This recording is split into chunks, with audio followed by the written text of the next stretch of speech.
mentioned, we have been spending some time looking at the last week of Jesus' physical life, all under the theme of trying to place Jesus in a position where he is justified to be the anchor of our souls, the anchor of our life. We have looked at a number of things about that final week. Recently, we have been looking at the garden scene. We have found there that Jesus begins his trial process, first of all being tried by sorrow.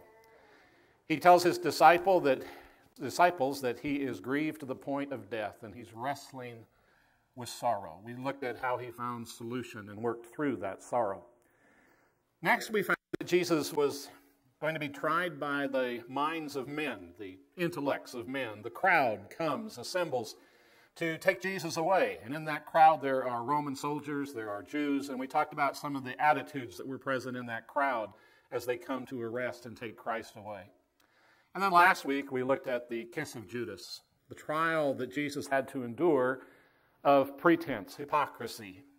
Judas coming forward and using a symbol that represented great affection, but Judas is using that symbol as a means of betraying Christ.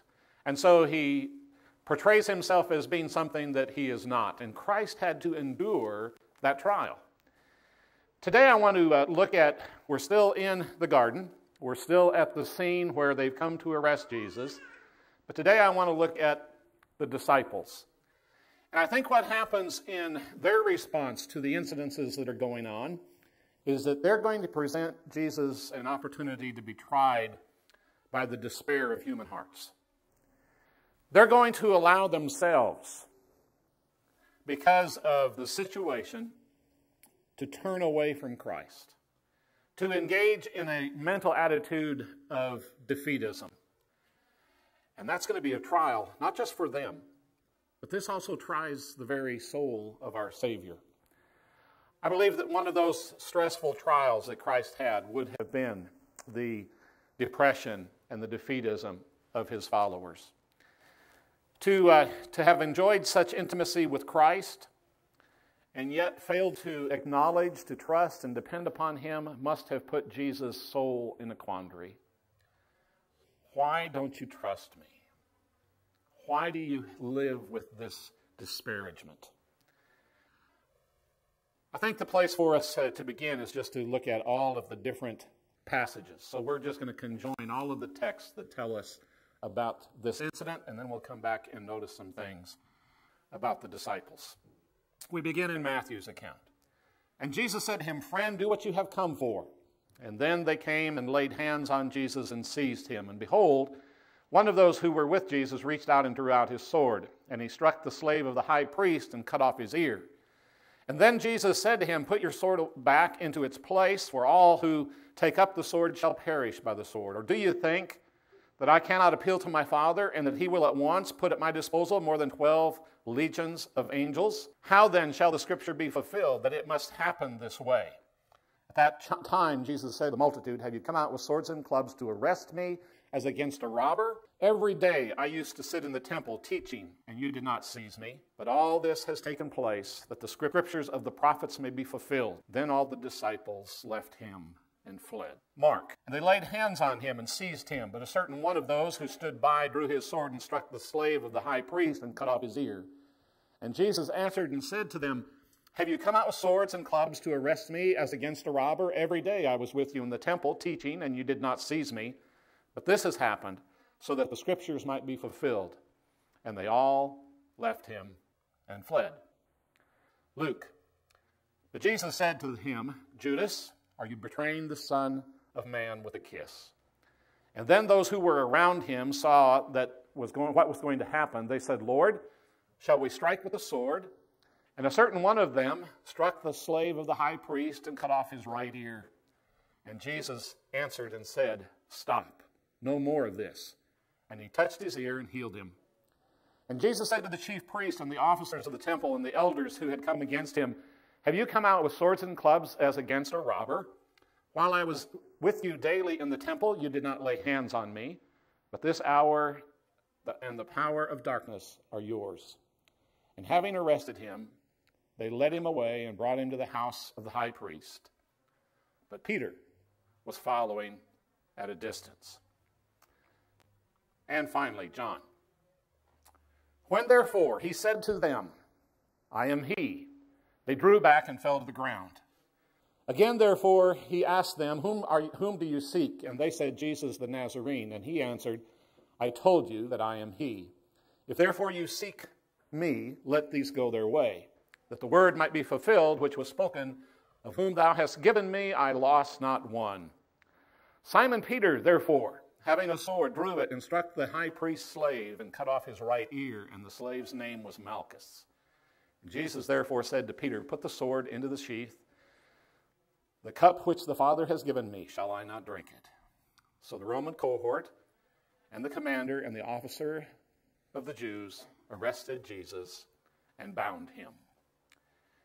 I want to notice some things about the conquering ability of attitudes of defeat and despair. The disciples are going to reveal for us that when that kind of attitude permeates one's being, you assume a fighting spirit. When you sense defeat, one of the common responses is to be ready to fight. Hence, we develop a word called defensivism, which when we hear that, we think if people are defensive, it means they are in the fight mode, a natural outgrowth of despair. The followers of Jesus anticipate the possibility of a fight. We go back and we find that the disciples, they have been pretty clueless, as Drew mentioned. Jesus has been trying to give them some information. They're not understanding it. They're not getting what Jesus wants them to understand. But they are getting is they're feeding their own egos and the desire to be antagonistic and irritated with each other. They've been doing that. They were doing that back at the Passover. That had been in place. They'd watched as Jesus came into Jerusalem and he was hailed as the king, and they wrestled with, they want to make Jesus the physical ruler. And they must have anticipated, wow, this could be so neat. We're the 12 that he's chosen. What positions will we have in this new government? They wrestled with the fact that the Jewish animosity towards Christ was obviously being demonstrated. It was becoming more and more obvious. And so they had to figure out what's going on here. What's going to happen to Christ? What's going to happen to us? The idea that one of them was going to be a traitor, they had to make some sense of that. And remember when we looked at what the Scripture says, they're all saying, is it me, Lord? Is it me? Is it me? They didn't know who it was, but Jesus had said this, so there was some confusion that was going on. And now here they are, and they've got this approaching mob that has come to arrest Christ, and they have been asleep. Now, I have a hard time waking up to my alarm clock. Imagine waking up to 600 Roman soldiers, over 100 Jewish people. Imagine being disturbed all of a sudden by this great crowd. They had fought about greatness at the Passover feast. There was even animosity over Jesus washing feet. How discouraging must this have been for Jesus? He starts washing their feet, and he comes to Peter. Remember what Peter says? Oh, you're not touching my feet, Lord. You don't know where those things have been. And Jesus says, Peter, if I don't wash you, you're not a part of me. Then what does Peter say? Well, then washing my feet like you've been washing everybody else, that's not good enough for me. Then give me a bath. Clean my whole person. And Peter just not getting it. And neither is anybody else. The disciples are in a sense of mass confusion. Despair is beginning to grow within them. And then we find that, they're just primed for a fight. Before they get to the garden, this may have been some of the teaching discourse that Jesus engaged in after the Passover while they're en route. But sometime after the Passover, but before they get to the garden, here's what transpired. And he said to them, Jesus, when I sent you out without person, bag, and sandals, you did not lack anything, did you? And they all said, no, nothing. And he said to them, but now let him who has a purse take it. Likewise also a bag, and let him who has no sword sell his robe and buy one. For I tell you that this which is written must be fulfilled in me, and he was numbered with transgressors. For that which refers to me has its fulfillment. And they said, look, look, here are 2 swords. And he said to them, it is enough. Okay, does that sound like they're primed for a fight to you? It's really interesting to pursue some of this a little bit. For example, was he setting things up for what was happening in the garden? Is that what that discourse is all about? We got to make sure there's a sword because, Peter needs to go crazy when we get to the garden. Was Jesus making sure that all of the elements were going to be present? Is that what he is asking them? It's interesting to contemplate that some, because here is some of the things that I find anyhow. First of all, the foundation point in that whole conversation that Jesus makes with them is, if you serve me, you don't lack anything. Right? He says, when I sent you out and you didn't have money and you didn't take your baggage with you, and did you lack anything? And they'll say, no. Now, you remember when he did that, right? When he sent them out 2 by 2, and they were supposed to go. He sent them out, no incidences, they came back. They didn't lack a thing. That's what the major point is. Trust in me, you're not going to lack anything. Trouble-free sharing of his message was going to change, however. And in the text, Jesus says why that's going to be. They're going to number me with the transgressors. I'm going to become the bad guy. I'm going to become the one who is killed and the murdering thief is released. I'm going to be numbered as the bad one. And you will tag in with me because you're mine. And so things are going to get different. So now I'm telling you that you need to take your bag and you need to take your purse. And if you don't have a sword, you need to sell your robe and you need to get a sword. Jesus is encouraging them to prepare themselves for what's going to be. What's going to be. The kind of mission they're going to face in the future. And as Drew showed us, history reveals they pretty much counted that cost, didn't they? They pretty much paid that price. Obviously, the disciples are missing this point. They're unable to see beyond their own sleepiness. Is it not perhaps more logical to conclude that Jesus in this teaching was speaking metaphorically of the nature of their forthcoming mission? In other words, it's going to be a whole lot tougher for you to go and proclaim my message, because no longer will you be able to go and say, oh, this Jesus that we're serving, he can bring healing to you, and come and see what he has to say, because now I'm going to be the transgressor. You're going to be labeled with me. Your work is going to be hindered. There's going to be great animosity toward you. Therefore, you're going to need your own money. Because people aren't going to just support you now and think, oh, you're just sharing this lovely message. You're going to need your purse, and you're going to need your clothing. You're going to need a bag. And you're going to need to be ready to be persecuted. You're going to have to think a little differently about what's coming. I don't know that Jesus' instruction has a lot to do with the garden. When you stop and think about it, what advantage would it be to take your purse to the garden? What advantage would there be to taking your baggage with you to the garden? I think Jesus is speaking of something that's coming farther down the road. Of what value would two swords be in the garden? 600 Roman soldiers, a mob that is armed, and you have 2 swords. Yeah, we're going to win that one. 12 versus 600, 700, 1,000 people, 2 swords. You see, Jesus wasn't telling them to get ready for the garden. But I don't think they got that. I don't think that's what his encouragement was about. Why would Jesus want armed soldiers? And he even says so when Peter attacks. Peter, put that away. I've got 12 legion of angels at my disposal. 700 people against 720,000 angels. Yeah, your swords are really needed here. You see, I think again, the disciples don't get it. They're not understanding it. Look again at Luke. And he said to them, but now let him who has a purse take it along, likewise also a bag, and let him who has no sword sell his robe and buy one. For I tell you, it is written, It must be fulfilled in me. And he was numbered with transgressors. For that which refers to me has its fulfillment. And then they said, Lord, look, 2 swords. And he said to them, it is enough.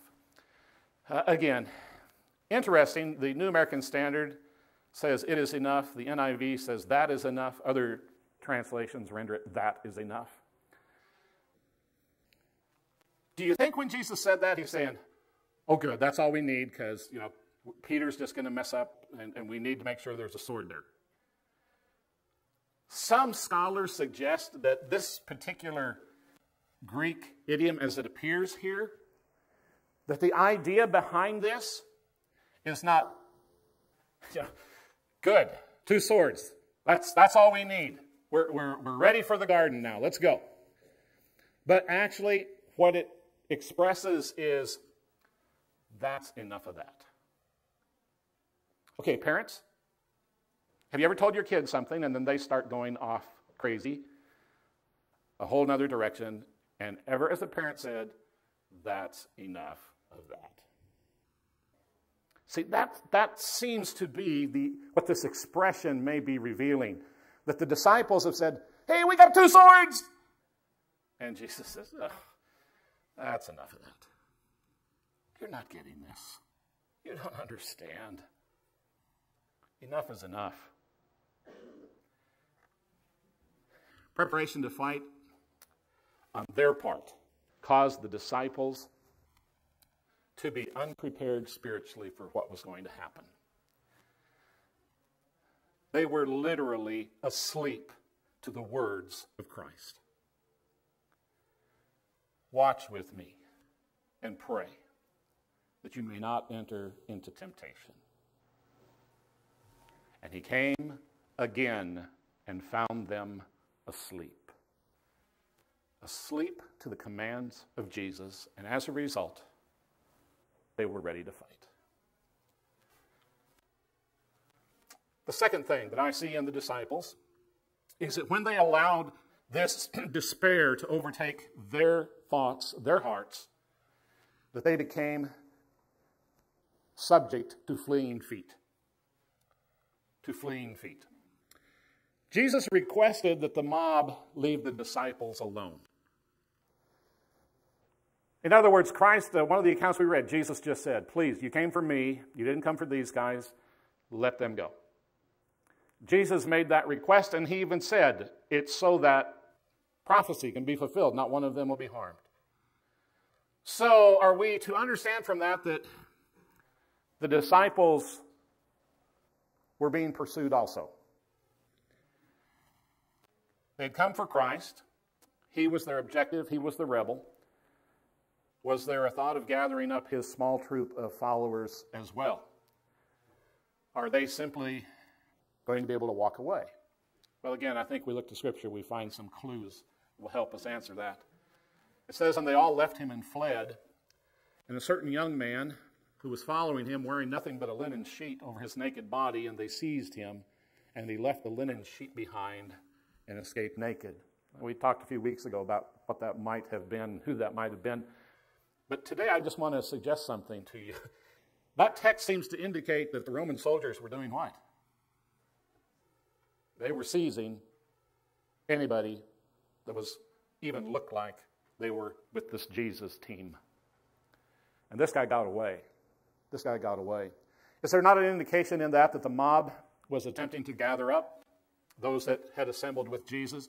The Greek word for seized here means to retain, and it grows from a root word which means vigor or great. In other words, there was an intense desire, there was effort being put forth to seize this guy. It wasn't like, oh, let's take him along too. It was, he's supposed to come with us. So there may have been a strong intention to gather up these disciples along with Jesus. There may have been something indicating that for Jesus to have even said, you came for me, take me, leave them alone. There may have been a strong indication of that, and that may be why the disciples fled from the scene. It may be that that was their intention. The disciples knew that they were in danger. The text simply says that they fled, and the Greek word means to run. It means to shun or to vanish. At times in your New Testament, It's translated escape. And so the word itself seems, again, to indicate that the disciples perceived that they were under attack as well, that they may be taken as well, and so they fled. The truth is, defeated hearts made for swift feet. Defeated hearts make us prone to fight, and defeated hearts make us prone to run. And we're seeing that all right here in this garden scene. And then lastly, I just want to basically tie this up and try to apply to us today. You know, the same things that the disciples demonstrated are the same things that we tend to demonstrate when we try to function spiritually with attitudes of defeat and despair. We tend to be no different than they were. All followers of Christ are susceptible to the dominance of defeatism, and that's the place that I want to begin. Again, how amazingly God has provided for us today, because Drew gave us a picture of where these men ended up. And none of them were in that spiritual place in the garden. They weren't there. They were scared. They were defeated. They fled. They ran. They escaped. No one stood by Christ. Peter follows at a distance. Nobody was there. All of them were subject to the disastrous effects of the dominance of a defeated heart. And folks, in all human history, there have never been 12 individuals who were closer connected to the Christ than those 12. No one. You and I talk about trying to build our relationship with Jesus. None of us had what those 12 had. We have a message, we have truth, but they had physical connection with Christ. They had the teaching of truth. They had instruction from the Master himself. They knew him as rabbi. They were his pupils. And if those people could be overcome by a heart of defeat, there's none of us that can't be either. There's not anyone who preaches who can't be overcome by defeatism. There is not an elder who cannot become one who lives in spiritual despair. There is not a Bible class teacher. There is not a deacon. There is not a pew-setting church member who cannot become so entrenched in defeatism that they take their eyes off of Jesus and they decide we're going to fight or we're going to run. There's not a one. Not a one of us. And that's where we begin here. All followers are susceptible to this. If they were conquered, any one of us can be. Secondly, the outcome of a defeated heart is the same regardless of what perpetrated the feeling of defeat. Let me explain that a little bit.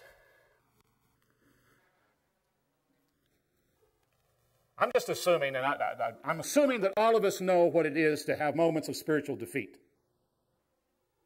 If you're not in the crowd, the thing's over, go ahead, you can leave.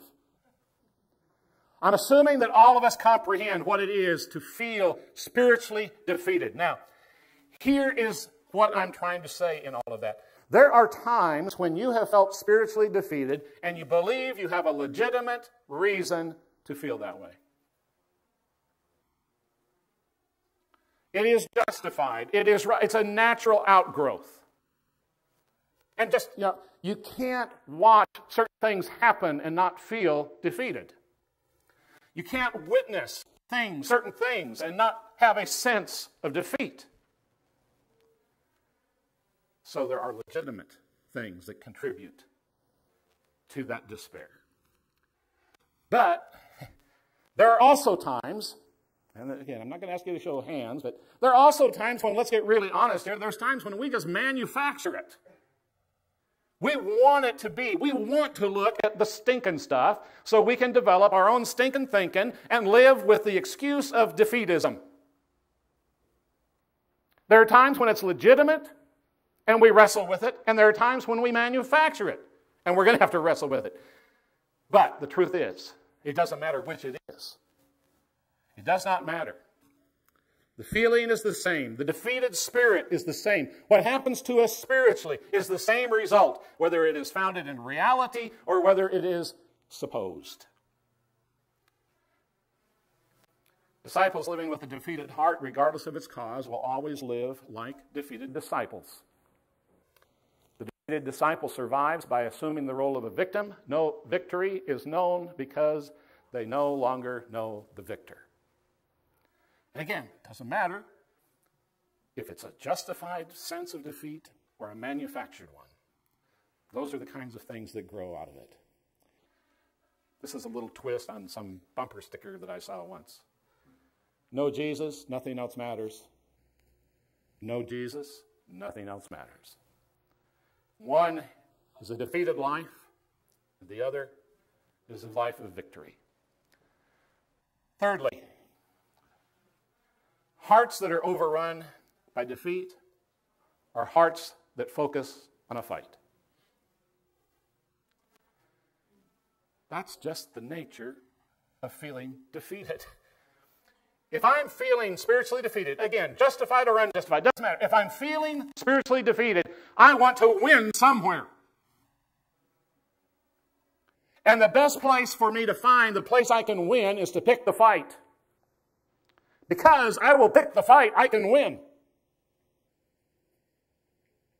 And you just better hope you're not on the losing end of that one. That's how we operate when we have this spiritual sense of defeat. If we're honest, we will admit that when conquered by despair, we are dressed, warmed up, bouncing around in our corner, anxiously awaiting the bell so that we can release some of the pain that we're feeling on the inside. We are ready to float like a butterfly and sting like a bee. That's the way it works. And fourthly, running, leaving, abandoning, and surrendering are actions that are justified within a defeated mind.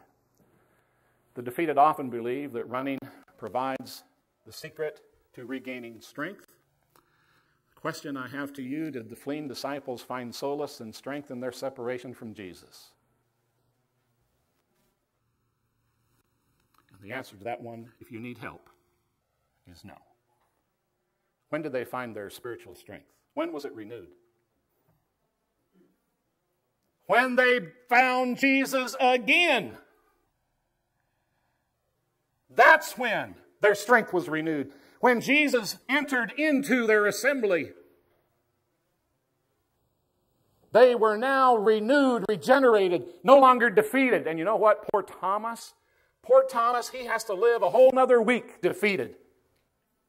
Because he didn't connect with Jesus. All he did was hear the others who had. And folks, there's a message in there. It has not much to do with what we hear. It has to do with what we do. And the defeated disciples did regain their strength and their purpose and their understanding, but only when they individually connected back to Jesus. That's the only time it happened for them. Now, I'm going to be the first one to tell you, I know of little else in this world that is a greater temptation with which Christians struggle than to overcome this spirit of defeatism. I don't know that there's a whole lot worse. There's a lot of trials in life. But this one lays the axe to our spiritual root. And I can be in the right places, going through all the right motions, doing all the right stuff, and my spirit can be defeated.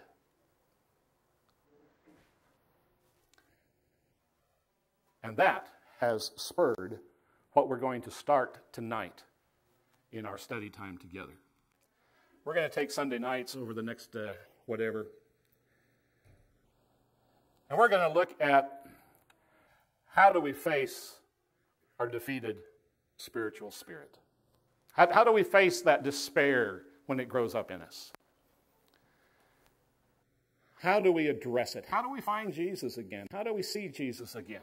How do we get our focus back where it needs to be? And again, there's very little that is as difficult for believers as finding that again.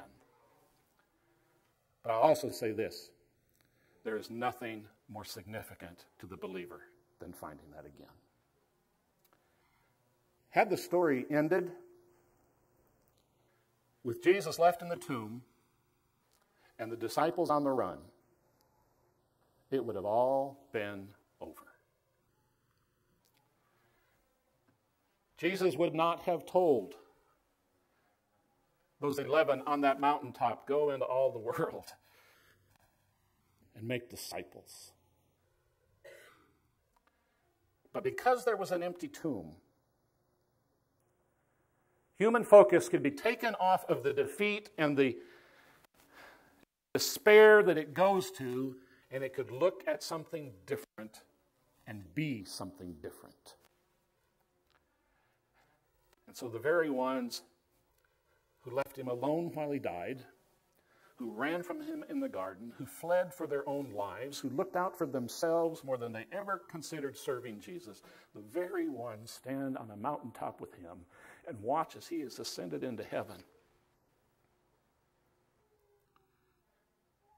And now they're ready to die for him. And most of them do.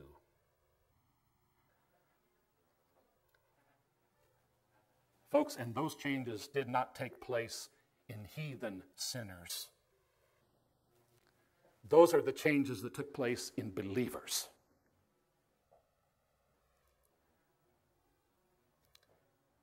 Do you think all Jesus wants of you is for you to believe in him?